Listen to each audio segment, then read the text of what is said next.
Estemos todos de pie, por favor. Vamos al capítulo 5 de Daniel. Daniel 5, a partir del versículo 24. Voy a leer desde el versículo 24 hasta el 31. Leo en el nombre del Padre, del Hijo y del Espíritu Santo. Entonces de su presencia fue enviada la mano que trazó esta escritura. Y la escritura que trazó es Mene, Mene, Tekel, Uparsin. Esta es la interpretación del asunto. Mene, contó Dios tu reino y le ha puesto fin. Tekel, pesado ha sido en balanza y fuiste hallado falto. Peres, tu reino ha sido roto y dado a los medos y a los persas. Entonces mandó Belsasar vestir a Daniel de púrpura y poner en su cuello un collar de oro y proclamar que él era el tercer señor del reino.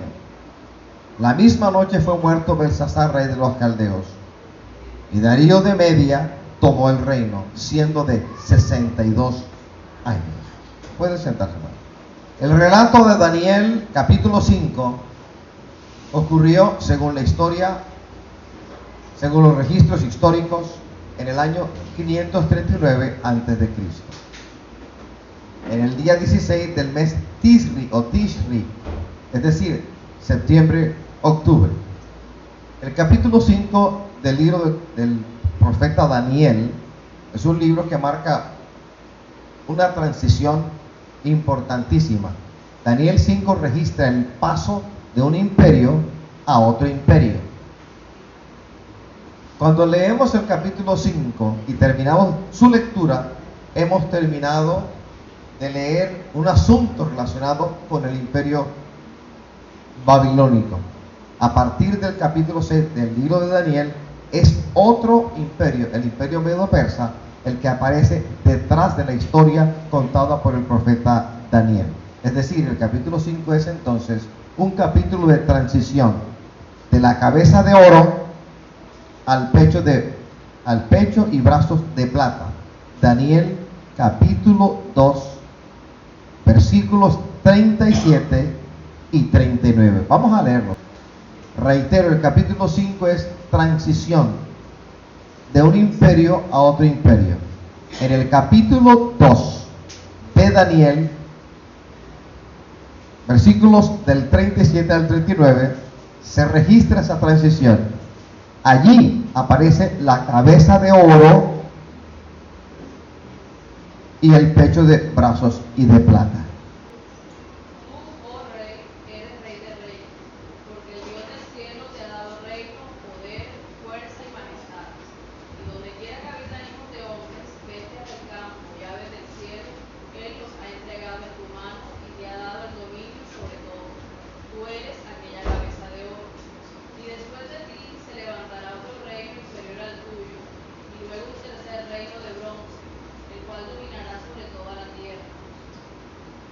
Entonces, el capítulo 5, enfatizo, es la transición, el paso de la cabeza de oro, que evidentemente es Nabucodonosor. Esa interpretación no está sujeta a tu mente o a la mente mía, sino que el mismo autor dice, el ángel dice, que esa cabeza de oro eres tú, es decir, Nabucodonosor. Y el pecho y los brazos de plata en la estatua del sueño de Nabucodonosor se refieren al imperio medo-persa. Ahora bien, dicho de otra manera, es el traslado del león con alas o león alado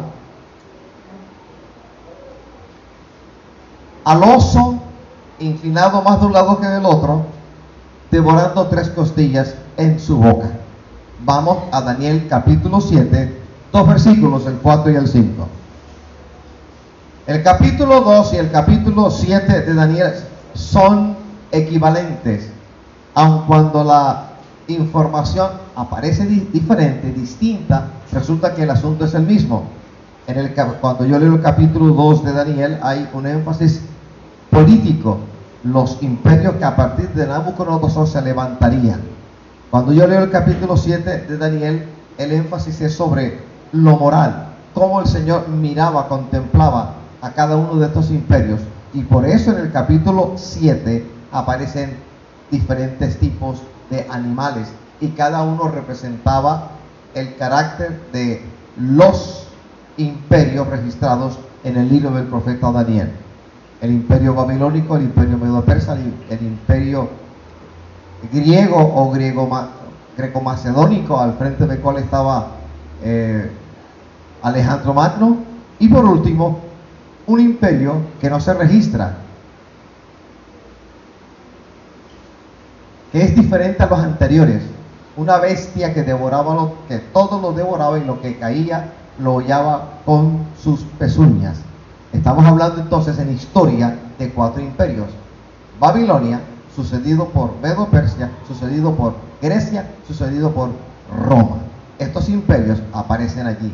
Y el traslado, el paso de Babilonia a Medo-Persia, el capítulo 2 lo registra de la cabeza de oro al pecho y brazos de plata. Y en el capítulo 7 lo registra de el paso de león con alas de águila a un oso inclinado más de un lado que del otro, que tenía 3 costillas en su boca, que devoraba. Vamos a leer Daniel 7, versículos 4 y 5.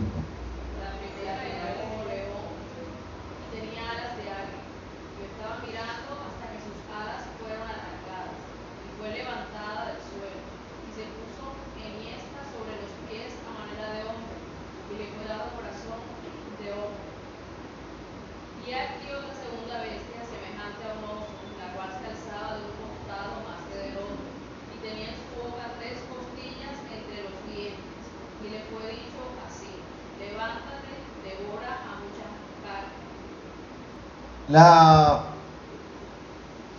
ciencias modernas, como la arqueología en el siglo XIX y comienzo del siglo XX, hicieron posible el descubrimiento en lo que hoy en día es Irak, Irán, al norte.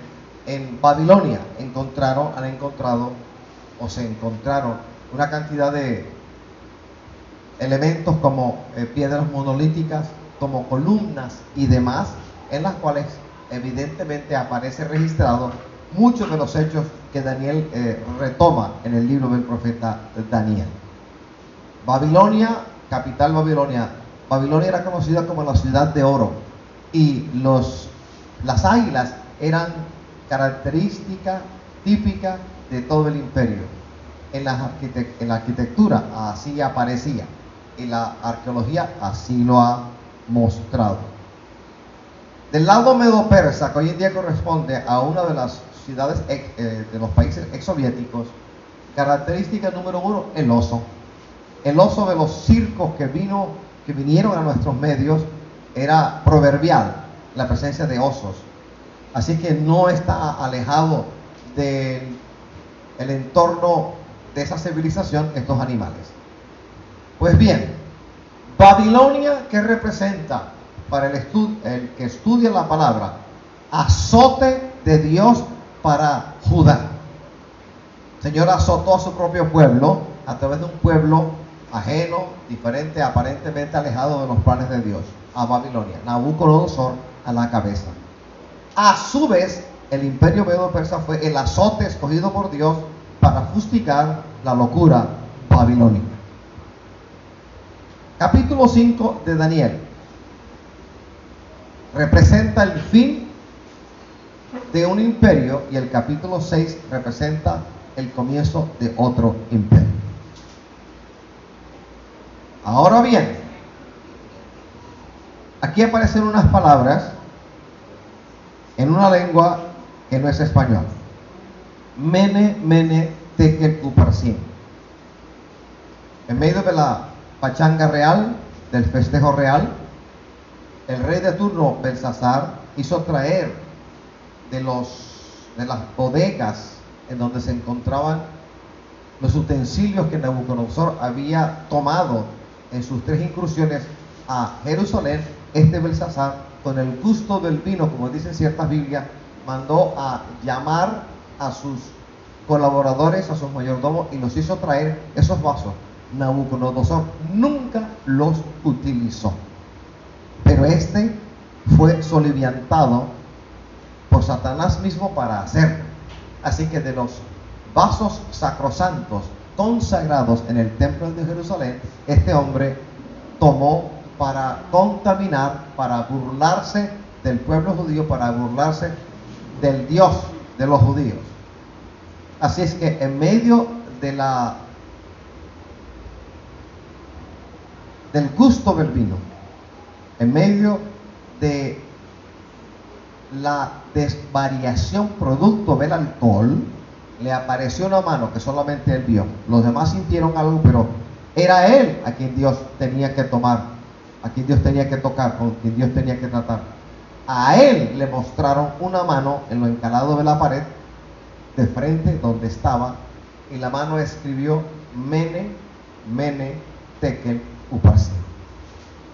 Las rodillas le daban literalmente la una con la otra. Eso ocurre cuando uno está muy nervioso y las fuerzas abandonan el cuerpo.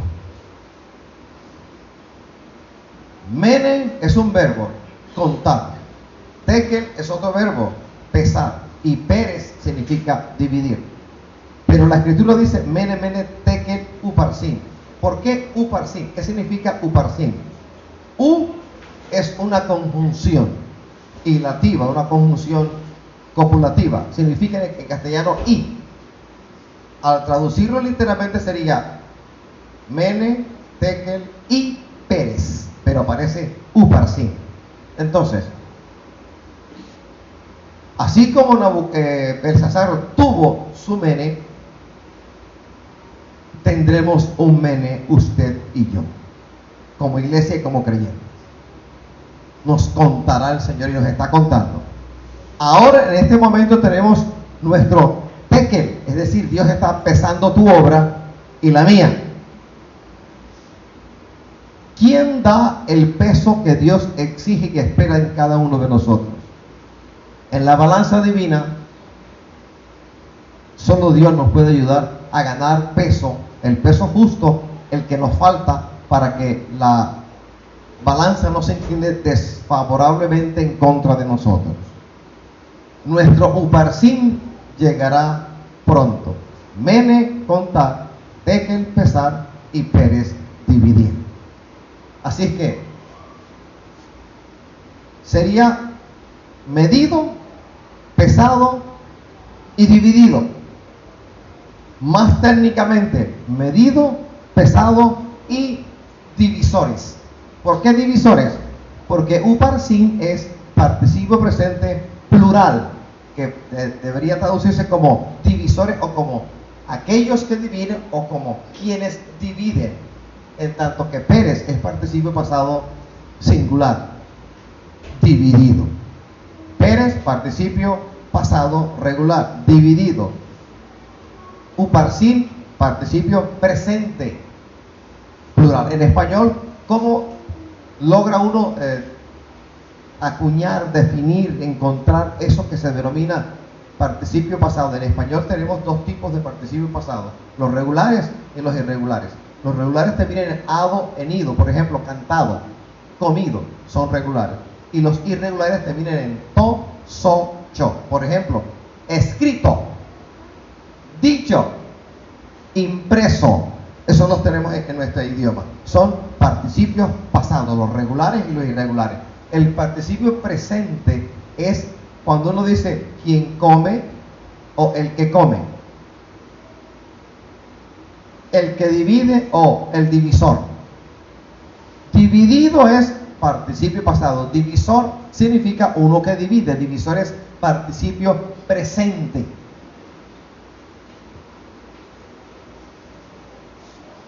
Fíjate bien que cuando dice Mene, Mene, Tekel, Uparsin, podríamos traducir contado, dividido y divisores. ¿Por qué divisores? ¿Por qué plural? Porque fueron dos reinos, fueron dos imperios los que sucedieron, los que reemplazaron, los que sustituyeron a Babilonia. Fue el imperio Medo-Persa. Hablar de Medo-Persa es hablar obligatoriamente de la provincia de Media y de la provincia de Persia. ¿Cuál era el factor común de las dos provincias, Media y Persia? Que la cabeza visible, Darío I, o Sexares II, como se conoce en la historia, La cabeza visible de Media era tío materno de la cabeza visible del imperio persa, que era Ciro. Así que la unión fue tío, sobrino, dos provincias, Media y Persia. Por eso dice Uparsin, y divisores, y quienes dividen, o los que dividen. Vamos a los versículos 2 y 3 del capítulo 5, que no leímos porque es extensísimo, y usted lo va a hacer en su casa. Capítulo 5 de Daniel, versículos 2 y 3. Belsasar, con el gusto del vino, mandó que trajesen los vasos de oro y de plata que Nabucodonosor su padre había traído del templo de Jerusalén, para que bebiesen en ellos el rey y sus grandes, sus mujeres y sus concubinas. Entonces fueron traídos los vasos de oro que había traído del templo de la casa de Dios que estaba en Jerusalén, y bebieron en ellos el rey y sus príncipes, sus mujeres y sus concubinas. Dice, con el gusto del vino, Reina Varela, excitado por el vino, traducción de Dios habla, la versión bíblica Dios habla hoy. Hay otra versión que dice animado por el vino. La Biblia de Jerusalén dice bajo el efecto del vino. El hombre estaba medio borracho. Y cuando se consume alcohol, cualquiera que sea su nombre comercial, hay disolución. La Biblia me enseña, el libro de Proverbios, que el vino es para el triste de corazón. Y si yo no estoy triste porque mi corazón está lleno de Jesucristo el Señor, yo porque tengo que consumir vino. Ni media copita, ni una copita, ni nada que sea del trago. El trago es para el triste. Y como dice la canción, que ya no se canta en las iglesias evangélicas, no puede estar triste un corazón que tiene a Cristo. No puede estar triste un corazón que tiene a Dios. Amén. Así que ni se le ocurra pensar en vino. El vino es para el tristongo. Alabados al Señor. Los vasos de oro, eran utensilios mandados a hacer, consagrados primero en el tabernáculo y luego en el templo que fue dedicado por Salomón. Utensilios del templo de Jerusalén. Recuerden, Nabucodonosor, la cabeza visible del nuevo imperio babilónico, hizo 3 incursiones en Jerusalén. Judea o Judá, capital Jerusalén. En el año 606 era el rey Joaquín. En el año 597 Joacim, el rey, y luego Joaquín. Y en el año 586, todo antes de Cristo, el rey era Sedequías, el último rey bajo el pequeño estado de Judá.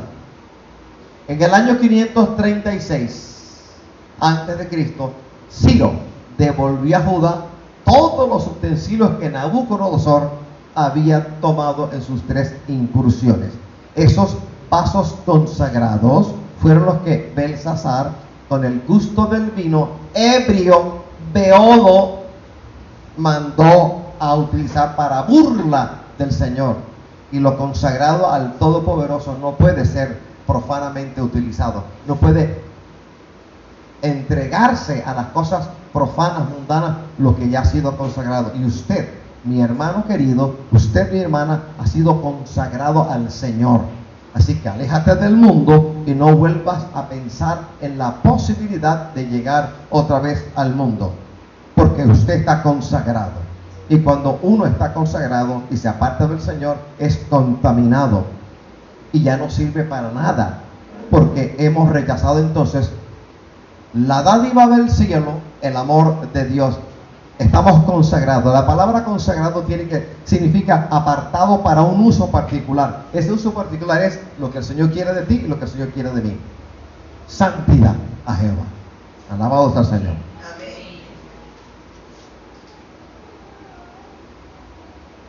¿Qué significaba entonces beber en esos vasos? Blasfemar contra el Dios Todopoderoso. Ese era lo que quería Belsasar, y detrás de él Satanás mismo. Tomar trago, tomar vino o sidra en esos vasos consagrados era blasfemar el nombre del Señor, era un desafío al Dios de Israel. Y el Dios de Israel se sintió tocado y se le apareció con una mano que lo puso a temblar. Esa misma noche Belsasar fue muerto. Después de la pachanga, murió. Y sabes que este castigo fue predicho por el profeta Jeremías. Vamos a Jeremías 50, capítulo 50 de Jeremías, versículo 2.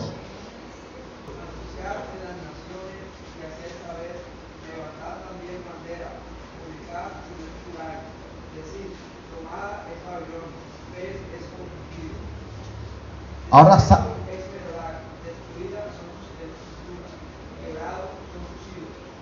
salta al 38 y léelo, al versículo 38.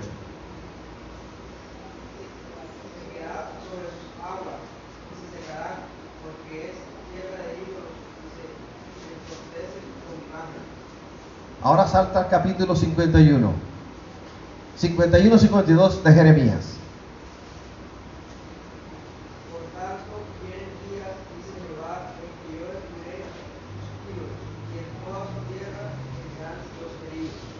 Amén. Predicho por Jeremías el castigo sobre todo el vasto imperio babilónico. Babilonia, capital Babilonia. El último rey evidentemente fue Belsasar. Vamos al versículo 5 de Daniel.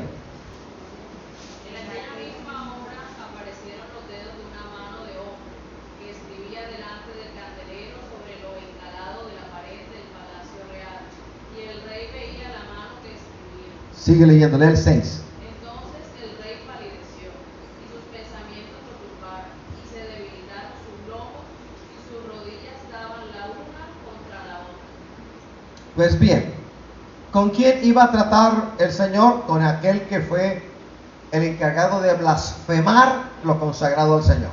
Así que con él estaba tratando. Nadie más vio la mano, nadie más tuvo acceso a esa visión, sino él, que era el objeto de la ira del Señor.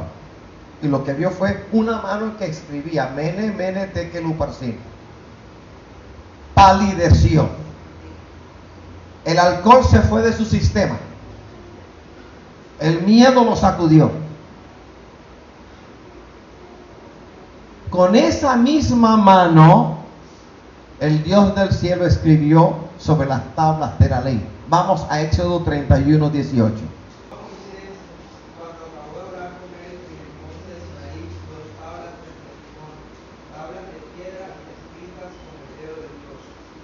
Los hechiceros Janes y Jambres, los hechiceros en Egipto, cuando se enfrentaron a Moisés, reconocieron que las placas eran dedo de Jehová. Vamos a Éxodo 8:19. Entonces los hechiceros dijeron al faraón: dedo de Dios es este. Mas el corazón del faraón se endureció y no los escuchó como Jehová lo había dicho. Ay del hombre que cae en las manos del Dios Todopoderoso. Señor, nos guarde que caigamos en la desgracia de apartarnos de su camino. El Señor nos guarde de echar por la borda las cosas sacrosantas que Él ha traído a nuestra vida. Que no tengamos en poco lo que el Señor nos ha regalado, con o sin dinero, con o sin casa, con o sin trabajo, con o sin pensión. Que no pongamos en poquito lo mucho que el Señor nos ha regalado. Una salvación tan grande y gratuita. Y la presencia de su gloria en nosotros, que es una exquisitez de tesoro.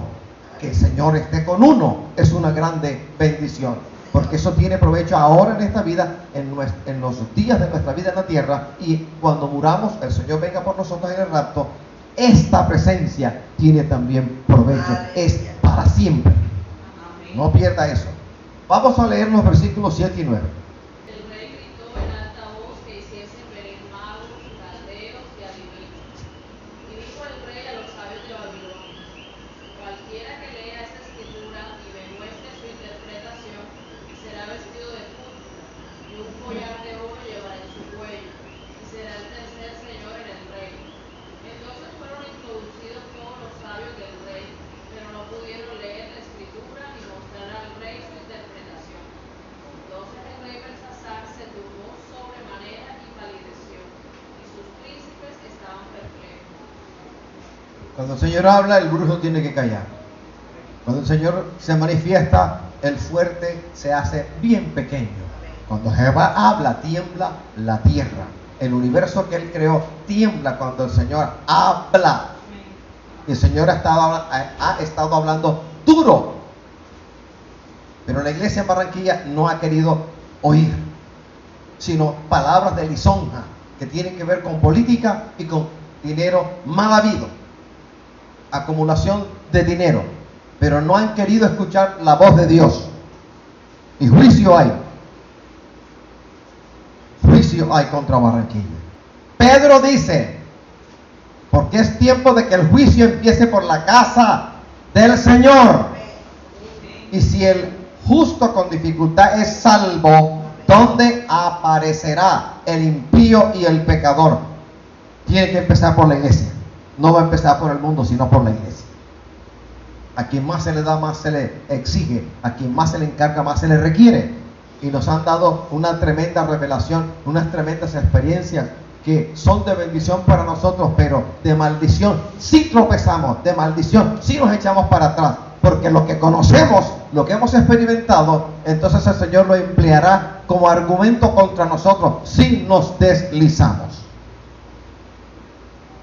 El rey, pálido, ya no estaba ebrio, ya no quería tomar más trago, palideció ante lo que estaba viendo y lo que leía. Mene, mene, tekel, uparsin. Y lo que le quedó no fue sino gritar, porque empezó a gritar. Y todos los que con él estaban, los grandes, los príncipes, esposas, concubinas y demás, quedaron perplejos, atónitos ante lo que estaba ocurriendo. Porque cuando no habían visto lo que Belsasar vio, sentían algo sobrenatural en contra de ellos. El rey entonces gritó y prometió 3 cosas. Se le salieron 3 cosas de la boca, de su corazón. Prometió 3 cosas a cualquiera que en el reino de los caldeos pudiese interpretar la escritura en lo encalado de la pared, la escritura que vio. ¿Cuáles son las 3 cosas que promete? Primero, un vestido púrpura que señalaría al intérprete de lo que él vio como miembro de la clase real. Eso lo prometió. Segundo, un collar de oro que simbolizaría el servicio que el intérprete le rindió al rey de turno. Y tercero, le nombraría el tercer señor del reino. ¿Por qué el tercer señor? Por esto, el rey que aparece es Belsasar, pero Belsasar era rey regente. El verdadero rey, el legítimo rey, era Nabudino, el papá. Pero este se había retirado de los asuntos reales y estaba con su esposa detrás de bambalinas. Así que realmente el primer señor era Nabudino, el segundo era el que estaba como regente, Belsasar. Por eso dice, el tercer señor del reino. Versículo 10, Lorena. La reina, por las palabras del rey y de sus príncipes, entró a la sala del banquete y dijo: Rey, vive para siempre. No te turbe tu pensamiento, ni palidezca tu rostro. En tu reino hay un hombre en el cual mora el espíritu de los dioses santos, y en los días de tu padre se halló en él luz e inteligencia y sabiduría, como sabiduría de los dioses. Al que el rey Nabucodonosor tu padre, oh rey, constituyó jefe sobre todos los magos, astrólogos, aldeos y adivinos. Gracias. La reina. ¿Quién es la reina? ¿A qué mujer se refiere?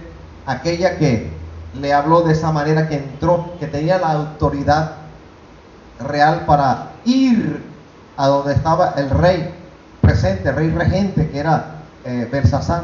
¿Quién era aquella? Que fue a él a decirle que no se turbase, que ella había conocido a alguien, era de los judíos, era de los exiliados, en quien reposaba espíritu de sabiduría y de ciencia. ¿Quién es esa mujer?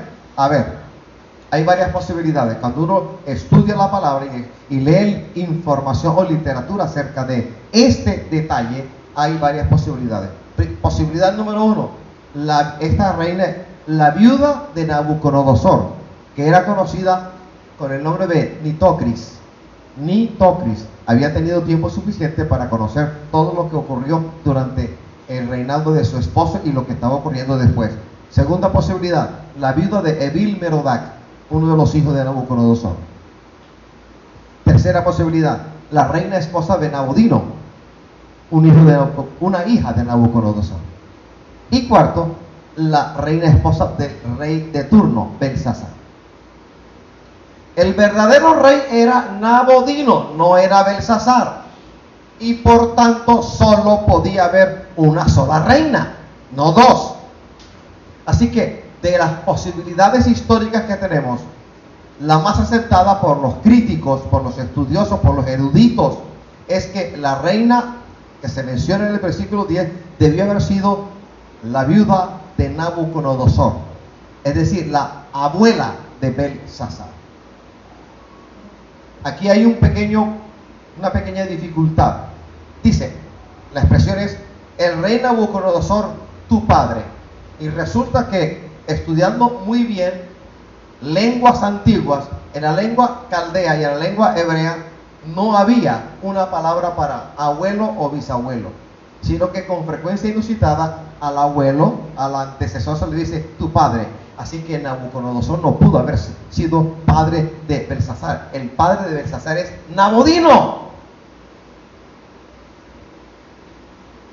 Reitero, entre los hebreos y caldeos no existía una palabra para abuelo o bisabuelo. Así que la palabra padre del versículo 11, léamelo por favor.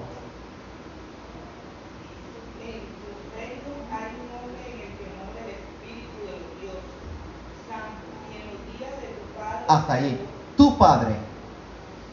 La palabra padre del versículo 11 a la luz del versículo 2 significa abuelo. Vamos al versículo 2 del capítulo 5 de Daniel. Belsasar, con el gusto del vino, mandó que trajeran los vasos de oro y de plata que Nabucodonosor su padre había traído del templo de Jerusalén, para que bebieran de ellos el rey y sus grandes, sus mujeres y sus concubinas. Así que sépase y entiéndase que cuando está hablando de padre se refiere no al padre biológico, no, a un antecesor, a un abuelo. Vamos a los versículos 17 y 28. Entonces Daniel respondió y dijo delante del rey: tus dones sean para ti y da tus recompensas a otros. Leeré la escritura al rey y le daré la interpretación. Hasta el 28. El Altísimo Dios, oh rey, dio a Nabucodonosor tu padre el reino y la grandeza, la gloria y la majestad. Por la grandeza que le dio, todos los pueblos, naciones y lenguas temblaban y temían delante de él. A quien quería mataba y a quien quería daba vida. Engrandecía a quien quería y a quien quería humillaba. Mas cuando su corazón se ensoberbeció y su espíritu se endureció en su orgullo, fue depuesto del trono de su reino y despojado de su gloria. Y fue echado de entre los hijos de los hombres, y su mente se hizo semejante a la de las bestias, y con los asnos monteses fue su morada. Hierba le hicieron comer como a buey, y su cuerpo fue mojado con el rocío del cielo, hasta que reconoció que el Altísimo Dios tiene dominio sobre el reino de los hombres, y que pone sobre él al que le place. Y tú, su hijo Belsasar, no has humillado tu corazón, sabiendo todo esto, sino que contra el Señor del cielo te has ensoberbecido, e hiciste traer delante de ti los vasos de su casa, y tú y tus grandes, tus mujeres, tus concubinas, bebisteis vino en ellos. Además de esto, diste alabanza a dioses de plata y oro, de bronce, de hierro, de madera y de piedra, que ni ven, ni oyen, ni saben, y al Dios en cuya mano está tu vida y cuyos son todos tus caminos, nunca honraste. Entonces de su presencia fue enviada la mano que trazó esta escritura, y la escritura que trazó es Mene, Mene, Tekel, Uparsin. Esta es la interpretación del asunto. Mene, contó Dios tu reino, y le ha puesto fin. Tekel, pesado has sido en balanza y fuiste hallado falto. Peres, tu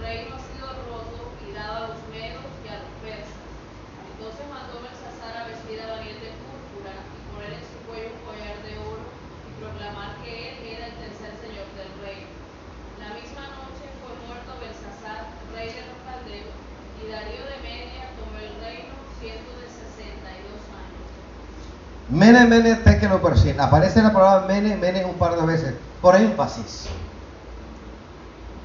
Guardando las proporciones, pero de igual manera, hablando de énfasis, leemos con inusitada frecuencia en los evangelios, cuando el Señor habla, dice, de cierto os digo. Ese de cierto, repetido es énfasis acerca de la profundidad del peso de lo que a continuación el Señor va a decir. De cierto os digo, algo que con certeza viene de parte del Señor. Mene, mene, tekel uparsin. En el oriente señalaban estas palabras, mene, tekel uparsin, para hablar de medidas de peso o monedas. Mene es la mina, tekel el sekel y peres media mina. Mene, la mina, tekel el sekel, una medida de peso, y peres media mina. Mira el lenguaje que el Señor utiliza para hablar a Belsasar acerca de la locura que había cometido y el castigo que venía sobre cada uno de ellos. Como Belsasar había prometido 3 regalos, Dios le dio 3 regalos. Él prometió 3, le dieron 3. Porque Dios le tiene a cada ser humano un mene, un tekel y un uparsin. Cuando uno lee los versículos del 30 al 31, uno encuentra una historia que para muchos es fantasía, es ficción, es Hollywood, pero para aquel que ha tenido la experiencia de tener al Señor en su corazón, de recibir revelaciones de parte del Señor, palabra de ciencia, palabra de sabiduría, visiones, visitación de ángeles y demás, para ese o para esa, esta palabra es sentida, es real, es literal, no es ficción. Ha habido en la historia críticos enemigos del libro del profeta Daniel y dicen que ese tal Daniel no fue sino un pillo que después de haber leído acerca de lo que ocurrió, escribió. Y resulta que cuando yo leo, por ejemplo, el capítulo 24 del libro de Mateo, las señales del tiempo del fin, el Señor endosa como legítimo el libro de Daniel cuando habla acerca de la abominación desoladora de la cual habla el profeta Daniel. Cuando él se refiere, Jesucristo, a la abominación desoladora de la cual habla Daniel, está diciéndonos a nosotros, cristianos evangélicos, estudiosos de la palabra, que el libro de Daniel es legítimo y digno de ser leído, de ser estudiado y de tenerse en cuenta, porque Jesús mismo lo endosa, es decir, Él lo clasifica como autorizado por el Padre, el Hijo y el Espíritu Santo. Gracias, Señor. Había pues una fiesta blasfema en el palacio de Babilonia, la capital de Babilonia. Mientras se celebraba la fiesta pagana, la fiesta blasfema, dentro de la ciudad, inexpugnable humanamente hablando, por fuera, en las márgenes del río Éufrates, el ejército medo-persa ya había sitiado, ya había llegado de noche, había llegado con un plan para secar el río Éufrates, para desviar el curso del río y para entrar a la inexpugnable Babilonia por debajo en seco. ¿Por qué se sentía segura la ciudad? Había una fortificación, unos muros inquebrantables, inexpugnables. La historia cuenta que dentro de la ciudad había provisiones para soportar un sitio durante 20 años. Así que dentro había bastante comida, bastante provisión para ser sustentados durante un par de décadas. Los muros, como eran, tan anchos que sobre ellos podían cabalgar, andar, transitar 4 carrozas, una al lado de la otra, sin tropezarse. Así de grande, así de ancha eran las murallas o eran los muros. Y con la altura estructura que tenían ofrecía una protección que en términos humanos era infranqueable. Mientras la pachanga continuaba, el ejército llevó a cabo una labor, una estrategia militar con una obra de remoción de tierra. El Éufrates bajaba y pasaba prácticamente por debajo de la ciudad, amurallada, inexpugnable. Entonces los ingenieros medo-persas, los estrategas medo-persas, mandaron a hacer unas zanjas no paralelas, sino transversales, medio transversales al curso del río, en ambas márgenes. Unas zanjas bien grandes, inmensas, pero todavía no habían dado la orden de quitar el último terraplén, el que impedía que el agua entrase en lo que habían cavado. Hicieron suficientes a ambas márgenes del río, y cuando la orden fue dada, los que estaban trabajando allí terminaron de cavar, arrancar el pedacito de tierra que le impedía al agua del río entrar en lo que habían cavado. Así que, quitado el impedimento, ¿qué ocurre con el agua del río Éufrates? Se metió en lo que habían cavado de manera casi que transversal al río. El río, entonces, a partir de allí hasta Babilonia estaba en seco, porque el agua fluía antes en otro curso. Así entraron, así se metieron, aun cuando la misma historia cuenta que había un par de caldeos, traidores, gadatas y gobrias, que ante todo esto no sabemos. Yo no sé, yo no he leído hasta ahora, no he encontrado ninguna información acerca de el motivo de la traición. No sabemos si se le ofreció dinero, no sabemos si fue por venganza. En todo caso, este par de jovenzuelos caldeos, gadatas y gobrias, parece que traicionaron la ciudad porque dieron el dato acerca de cómo entrar, cómo poder entrar. En seco tenían que entrar. Usted ha leído en el libro del profeta Isaías lo concerniente a Ciro. Encargo de Dios para Ciro, capítulo 45 de Isaías. Yo lo voy a leer. Así dice Jehová a su ungido a Ciro. Es decir, aquí esto es un caso de cómo el Señor habla de alguien que no había nacido en el momento en que Isaías escribe esta nota. Él no había nacido. Es un caso parecido al de Juan el Bautista, del cual se habla en Isaías muchísimos siglos antes de su nacimiento. Así ocurrió también con Ciro. Así dice Jehová a su ungido, a Ciro, al cual tomé yo por su mano derecha para sujetar naciones delante de él y desatar lomos de reyes, para abrir delante de él puertas, y las puertas no se cerrarán. Yo iré delante de ti y enderezaré los lugares torcidos, quebrantaré puertas de bronce, y puertas había que impedían al extranjero entrar a Babilonia por debajo, y eran de bronce. Y agrega, y cerrojos de hierro haré pedazos. Este par de cosas hablan acerca de las entradas por debajo a la ciudad de Babilonia. Antes, siglos antes del nacimiento de Ciro, el Señor ya había dicho qué iba a hacer con Ciro y qué iba a hacer a favor de Judá, y qué iba a hacer en la ciudad inexpugnable de Babilonia.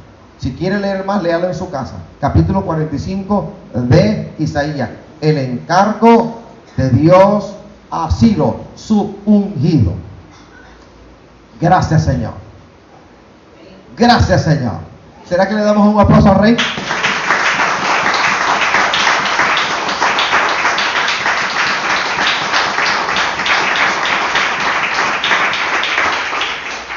En el momento preciso, los terraplenes que dividían los canales hechos del agua del río, cuando se dio la orden, la poquita tierra que faltaba fue quitada y el agua entró por esos canales, desviando el curso del río para que los soldados pasasen en seco por todo el curso del río. Entraron en seco y pudieron marchar por un lado la pachanga y de manera simultánea la invasión del ejército medo-persa. Cuando entraron, la ciudad estaba a merced de ellos. Había consternación porque el Señor hizo algo que a la cabeza visible, Belsasar, al rey que regentaba en lugar de Nabudino, su padre, ya estaba tratado por Dios. No tenía pensamiento, no tenía corazón para imaginar una posible invasión. Así que mientras en palacio ocurrió esta terrible consternación, de manera física, los soldados del ejército medo-persa ya estaban dentro de la ciudad. Hay una aplicación profética del capítulo 5 de Daniel, del versículo 24 en adelante. Y voy a concluir de esta manera. Aplicación profética. Primero, en el momento menos esperado, los movimientos de Dios se dan en esta tierra. Vamos a Primera de Tesalonicenses 5:3.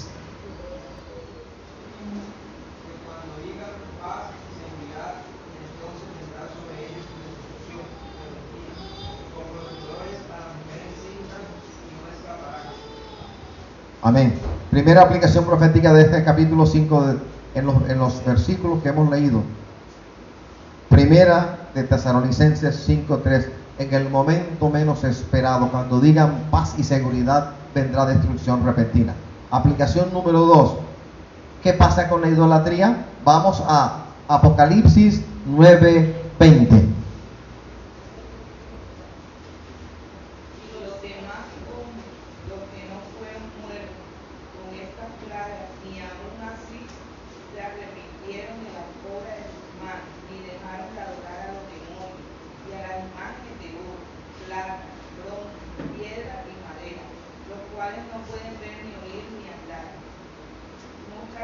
De sus homicidios, ni de su hechicería, ni de su fornicación, ni de sus robos. Pues bien, cuando ella lee el capítulo 9, en los versículos que le sugerí, específicamente el 20, estamos hablando acerca de los juicios del Señor durante la semana 70 de Daniel. Son asuntos escatológicos, de la palabra escata, que significa futuras o porvenir. La gran tribulación, los juicios del Señor sobre los hombres que no tienen la marca del Señor, sino la marca de la bestia. Viendo que los juicios caían por su idolatría, ellos sabían que los juicios del Señor que estaban recibiendo venían de Dios, pero no se arrepintieron. Sus corazones endurecidos, alabando demonios, adorando las obras de plata, oro, madera y otros materiales. Idolatría. ¿Qué tiene que ver esto con la iglesia? Hablemos de la iglesia. ¿Será que tenemos ídolos? La comida puede ser un ídolo. La ropa por la ropa misma, otro ídolo. La moda puede ser otro ídolo. El esposo por el esposo mismo, fuera de la voluntad del Señor, puede ser un ídolo. La esposa, fuera de la voluntad del Señor, puede ser un ídolo. Los hijos no vistos como propiedad de Jehová pueden ser ídolos también. El salario puede ser ídolo. El ministerio puede ser un ídolo.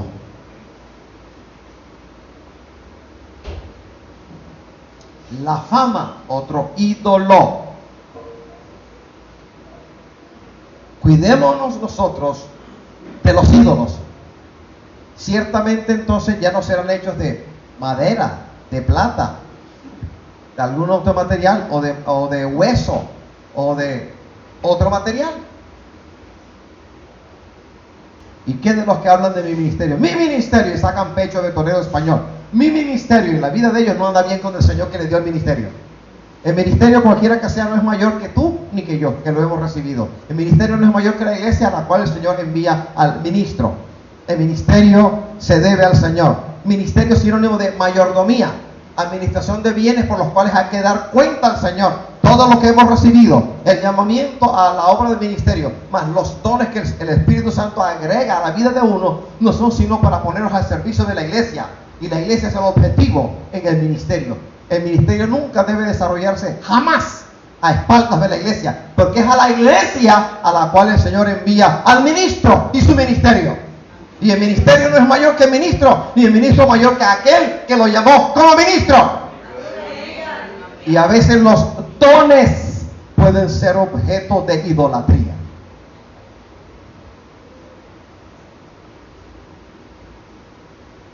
Si usted es profeta, usted no es mejor que ninguno en el cuerpo de Cristo. Ahí de ti como lo es la palabra profética que el Señor te dé, pero a ti no te hace mejor que nadie. Tienes palabra de ciencia, gloria a Dios por la palabra de ciencia, es a favor de la iglesia, no para usufructo personal, pero no te constituye mejor que nadie en la iglesia. Tienes discernimiento de espíritu, eso no te constituye mejor que nadie en el cuerpo de Cristo. El único mejor que nosotros todos es Jesucristo. El único superior a todos nosotros se llama Jesucristo. Es exactamente al revés. El que más reciba del Señor, más humilde tiene que ser. Y el que quiera ser el primero en el reino de los cielos, que sea el último. Y el que quiera ser el mayor, que sea el menor. El que sirva a los demás. Así que he visto con preocupación terrible, desde que me convertí hasta el día de hoy, a muchos ministerios siendo objeto de idolatría. Y no está bien. Ningún ministerio está por encima del Señor, que ha estipulado cómo tenemos que trabajar a favor del reino de los cielos. Ningún ministerio se vuela la cerca y pasa por encima de la palabra del Señor. A su nombre. A su nombre. Tercera aplicación profética. La caída de Babilonia, la Babilonia histórica, la Babilonia fundada por Nimrod, el primer fuerte sobre la tierra. La Babilonia de la cual salió el código de Hammurabi. La Babilonia de Nabucodonosor. La caída de la Babilonia histórica es figura de la derrota total de la Babilonia religiosa, capítulo 17 de Apocalipsis, y de la Babilonia comercial, capítulo 18. No es que sean dos Babilonias, sino que son dos aspectos. El capítulo 7 toca el aspecto religioso de la Babilonia, de la madre de las rameras de la tierra, y el capítulo 18 toca la parte comercial. ¿Por qué no leemos ahora Apocalipsis 18:10, por favor? Apocalipsis 18:10. Libro de Apocalipsis, la revelación de Jesucristo, capítulo 18, versículo 10. ¿Qué dice? Poniéndose lejos por el temor de sus tormentos, dirían: ay, ay de la gran ciudad de Babilonia, la ciudad fuerte, porque en una sola hora vino su juicio. Pues bien, para aquellos que estudian la palabra y la atesoran, la cuarta aplicación profética del capítulo 5 de Daniel tiene que ver con el desvío a futuro del río Éufrates. El secamiento de este río, el desvío de sus aguas por parte del imperio medo-persa, trae a la memoria el juicio del sexto sello, permitiéndose así el paso a poderosos ejércitos que vienen de oriente, que se han de movilizar en dirección hacia Armagedón. La palabra que el Señor me trae a mí tiene que ver contigo y conmigo. Sí, hemos hecho escuela dominical. Sí, hemos enseñado un poquito acerca de historia y de profecía, porque Daniel es historia y Daniel es profecía. Pero hay un mensaje para ti y para mí presente, y tiene que ver con nuestra obra. ¿Cuántos tienen 50,000 años de convertidos al Evangelio aquí? Levanta la mano. ¿Quién tiene 100 años de convertido al Señor? 50, 40, 30. Ahí estoy metido de 30 a 40. De 20 a 30 años en el Evangelio. De 10 a 20. De 5 a 10. De un día a 5 años. Alabados al Señor. He ahí tu obra. ¿Qué has hecho con lo que el Señor te trajo? ¿Qué has hecho con lo que el cielo de gloria ha traído sobre tu vida? ¿Qué estás haciendo con lo que el Señor te dio? Y cuando digo que el Señor te dio, la dote de Dios para tu vida es aquello por lo cual estás trabajando. La preparación secular, la preparación escolástica, la carrera que estudiaste, que se te permitió estudiar, el oficio que llevas a cabo, mecánico, carpintero, electricista, no sé qué más, elaborador de páginas web, diseñador, no sé de qué cosa, todo lo que tú tienes, lo que sabes, lo que aprendes, lo que has aprendido y te resulta en un trabajo, en una actividad comercial que resulta en dinero, o el trabajo que tenemos, todo eso es parte de la dote de Dios para nosotros. No vaya a decir que solamente es la palabra de ciencia y la palabra de sabiduría. No, Señor, es todo lo que yo sé hacer. Yo estudié licenciatura en filología e idiomas y me dediqué a inglés. Y resulta que en cierta ocasión, en un culto en la iglesia en la cual nos congregamos, el Señor me dijo: Wilfrido, el inglés que tú hablas, tu inglés, conságramelo, porque el Señor no se queda con nada oculto. Conságramelo. ¿Qué me estaba queriendo decir el Señor? Eso que tú sabes porque yo te lo enseñé y te permití que tú lo supieras, y yo lo voy a usar. De todo hay que dar cuenta. Y no hay cosa creada que no se manifieste en su presencia. Antes bien, todas las cosas están desnudas y abiertas a los ojos de aquel a quien tenemos que dar cuenta. Eso es el libro de Hebreos, capítulo 4, versículo 13. Hay que dar cuenta de todo. Hay que dar cuenta de todo, de todo, de todo. Aún de toda palabra necia que sale de nuestros labios, de todo lo que hablamos, de las conversaciones, de las llamadas, de los mensajes por WhatsApp o cualquier otra red social. Hay que dar cuenta del dinero que hemos recibido. ¿Cómo lo usamos? Hay que dar cuenta del tiempo que se nos ha dado en esta tierra. Hay que dar cuenta. A mí me toca dar cuenta de la iglesia. Me mandaron a que lo regañara a usted, y yo lo voy a regañar todo el tiempo que sea posible, aunque se ponga bravo conmigo. Prefiero que entre rabioso al reino de los cielos que alegre se vaya al infierno, porque no se habló acerca del arrepentimiento y de la santidad. Alabados al Señor. A su nombre. Vamos a aplaudir al Rey que viene pronto.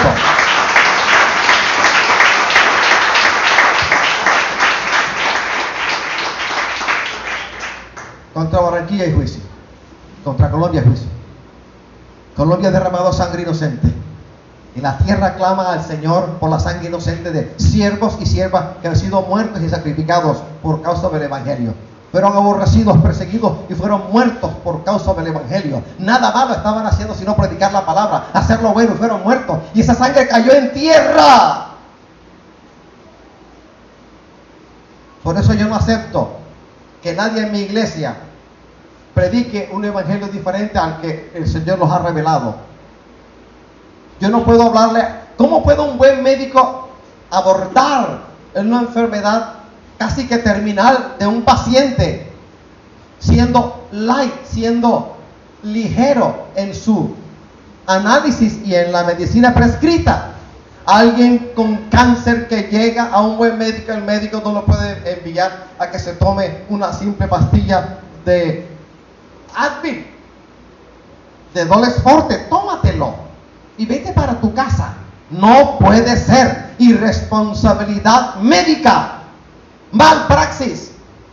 Entonces, si uno llega todo chueco a los pies del Señor, el Señor te va a hablar, te va a vendar, te va a colocar en el mesón del samaritano, pero tiene que vendar tus heridas, y vendar heridas que pueden traer muerte es doloroso.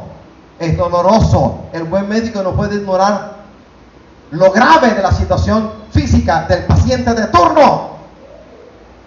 ¿Y cómo vamos a hablar light nosotros a Barranquilla en la iglesia cuando hay pecado? Como usted menos imagina: adulterio, fornicación dentro de las iglesias cristianas evangélicas, robo, inclusión de la política dentro de la iglesia, perversos, inicuos que no tienen nada que ver con el evangelio, tomando decisiones dentro de las iglesias. Y cuando el poder pentecostal de la iglesia cristiana evangélica mengua, las tinieblas avanzan. cuando se le permite al mundo entrar a la iglesia a través de diferentes manifestaciones, el poder, la autoridad de la iglesia merma y en esa misma medida se hace ineficaz la iglesia o el concilio o el ministerio. Mene tekel uparsin. En un segundo de la historia de la humanidad, el Señor visitó hace mucho tiempo a uno llamado Belsasar, blasfemo, que se burló de él y de los sacrosantos a Jehová. Se burló y la burla le costó la vida. Pero antes de que la vida le fuese quitada por parte del imperio medo-persa, él pasó por el sedazo de tener que enfrentarse con una pequeña cosa de la gloria de Jehová, porque lo único que vio fue la mano. Si él ve el rostro del Señor, se desaparece la mano. Mene tekel uparsin. Y así como visitó a ese reyesuelo, que le puso fin, lo contó lo que estaba haciendo, contó su obra, lo contó, lo pesó. El resultado lo halló falto. ¿Tú qué crees, que el Señor no te pesa? El Señor no está contando lo que tú haces y lo que tú no haces. ¿Tú qué crees, iglesia? Que el Señor no te pesa. Yo sí sé que a mí me están pesando. A mí me pesan. Tendré un mene, tú también. Ahora estamos teniendo un tekel, nos está empezando la obra que estamos llevando a cabo, la está empezando. Usted dirá, hermano, pero la obra la tiene usted. Y tu vida no es una obra, no es parte de la obra. Tu vida, tus días, tu cuerpo, tu tiempo, tu trabajo, tu dinero, los talentos que Dios puso en ti, tu familia, eso no es tu obra. Y si eso no es tu obra, entonces ¿qué es tu obra?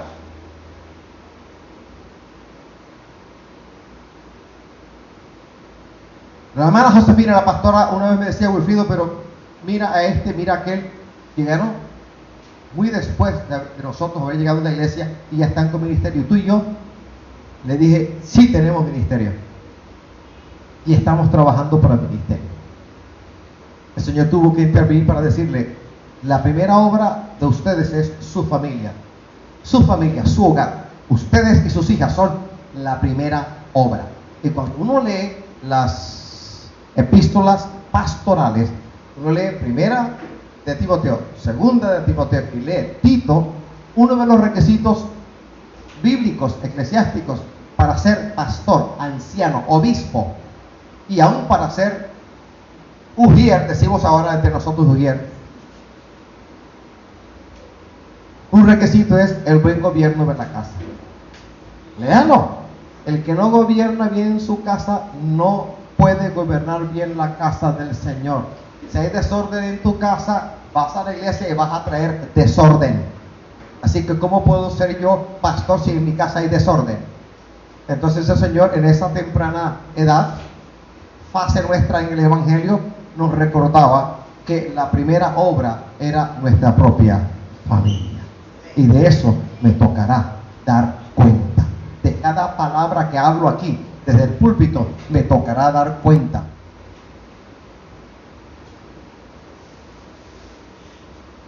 Confrontó el Señor a una multitud que le seguía, a la multitud que le seguía, porque recibían beneficios, los alimentaba y les habló y les enrostró la verdad, el propósito que los instaba, que los incentivaba para seguir al Señor en la multitud.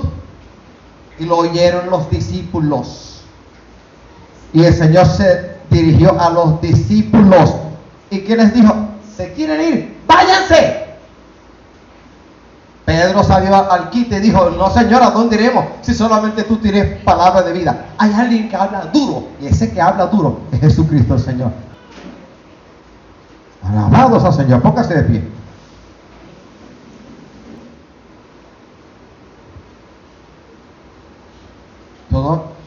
Un poquito de sufrimiento en esta tierra no puede compararse con una gloria eterna que nos espera a nosotros.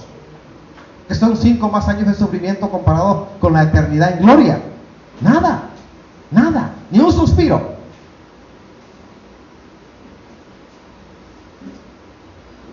te están pesando. Nos viene un mene a cada uno de nosotros sin excepción. A la iglesia de Barranquilla le viene un mene. Pero ahora tenemos nuestro teque, nos está empezando. Y hay muchos que el Señor ya pesó y los halló faltos. Y pronto vas a oír que ya no están con nosotros. Porque son un verdadero estorbo para el Evangelio de Jesucristo en Barranquilla. Nombres rimbombantes, famosos, conocidos. Los oirás. Y no solamente en Colombia, también en Centroamérica, también en Norteamérica, también en otras partes de la faz de la tierra. El Señor ha hablado a sus siervos, ha hablado a sus profetas y ha anunciado juicio, porque la iglesia se torció. Una iglesia light, no comprometida, una iglesia que le da al Señor migajas.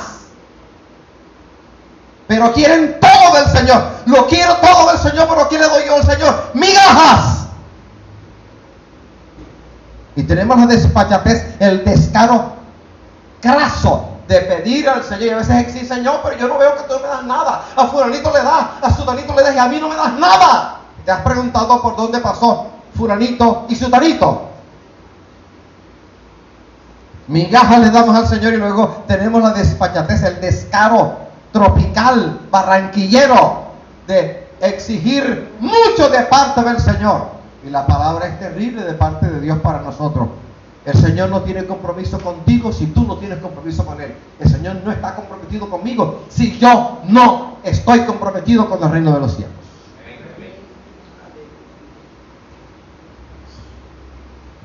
Que tu obra no sea contada. Que tu obra no la pongan en balanza, pesándola, y que tu obra no la divida y se la entreguen a alguien más.